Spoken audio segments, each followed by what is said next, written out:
every day, we make a decision on the clothing that we wear.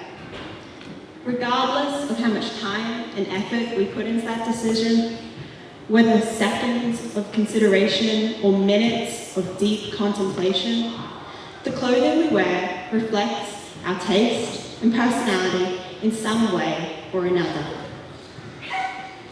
But within this 21st century, we have come constantly surrounded by the need to buy new clothes and throw out clothes. This has ultimately led to huge amounts of clothing ending up in our landfills. 800,000 tons of textiles end up in Australian landfills every single year. 2/3 of those textiles are made from synthetic fibers, which will still be decomposing long after we've all passed. So we need to break out of this consumerism mindset and change our way of thinking so that no longer will we throw out clothing when it gets a simple tear, rip, or spill, but rather consider the individual value of that clothing. Centuries ago, clothing was a valuable source. Like property, it would be written into the wills of those passing on. My son will inherit my 2 brown woolen socks. They were that valuable. They would tend to their sheep since they were foaled. They would shear them, dye the fabric, spin the threads in order to weave the fabrics to make that clothing. But today, within this modern society, we can simply enter a retail store and buy a shirt for $3.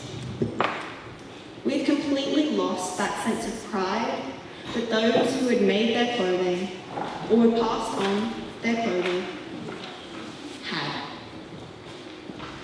So I want you to look at the clothing you have on today. Do you know who made your clothes or what your clothing was made from? Because all we really have is the tag. But how much does a tag saying "Made in Bangladesh" really tell us? You can make assumptions that it was made by underpaid workers who worked long hours for very poor pay and in harsh conditions. Likewise, you can make assumptions for clothing with tags that say "Made in Australia." We can assume that it was made ethically, or that it used Australian resources like Australian grown cotton, or potentially employed Indigenous people. But what about what's in our clothing?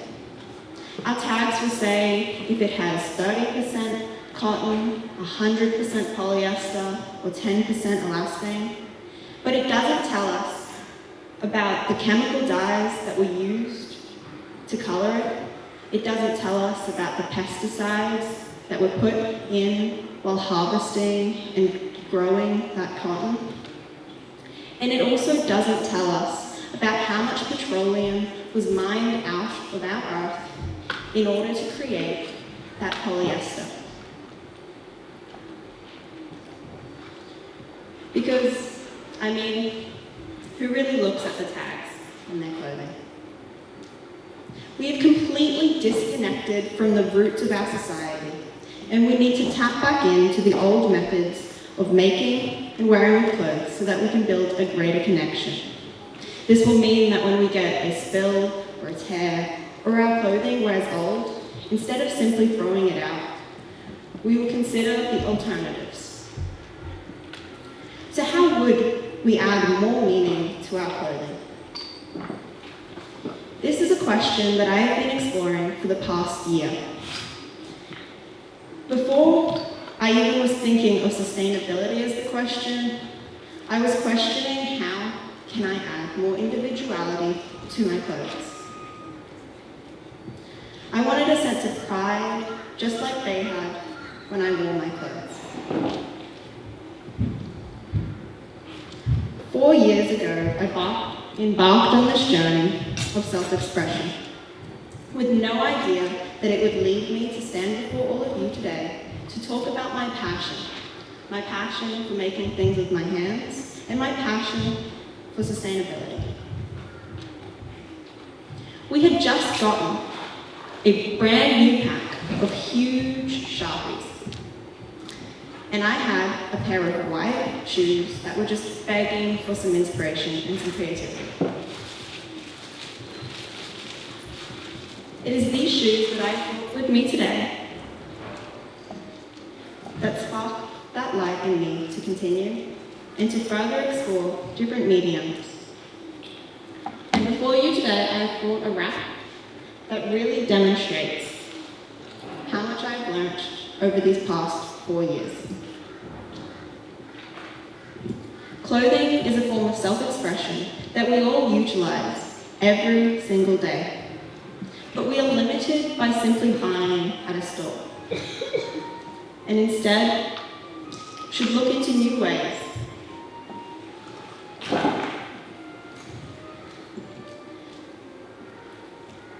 Since then, I have been proud to show my clothing. After the shoes, I explored other mediums, which was embroidery in this case, of a bee. And I would have watched countless YouTube videos on just how to embroider in order to learn those skills. I went on to embroider on a green shirt that I was no longer wearing as much, and instead inspired me to wear it far more. Last year, I embarked and really leapt into the world of secondhand buying.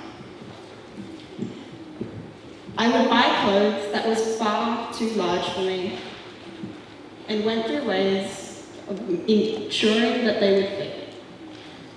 So when I bought a pair of flared pants, I made sure that by sewing down the sides, I could, make them even more flared. As well as adding elastics to the inside of my skirt.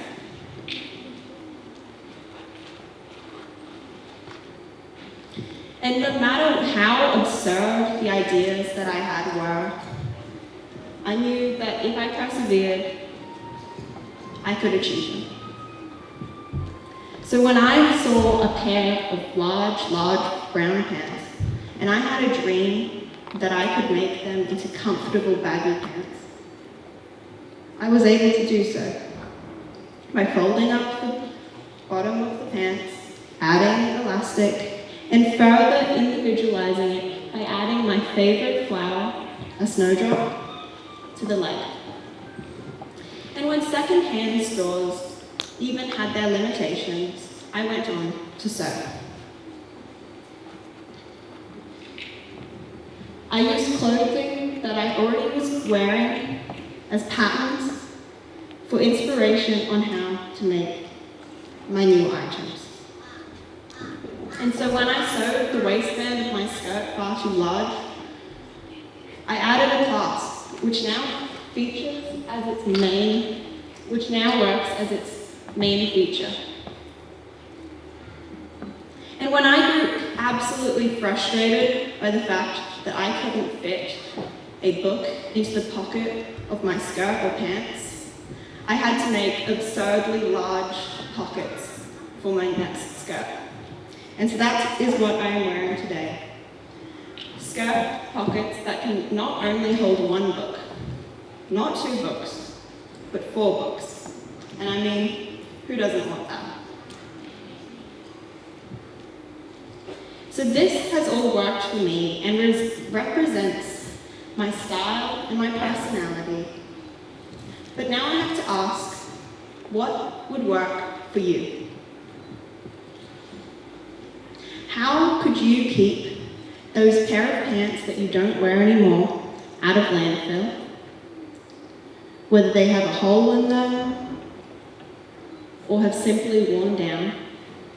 Or how could you continue to wear that shirt that has stretched its collar far longer into the future? How could you reduce your impact on the environment? It is so easy to go along with the consumerism, but I ask you to push back. Push back against that flow and not let it take you in its current.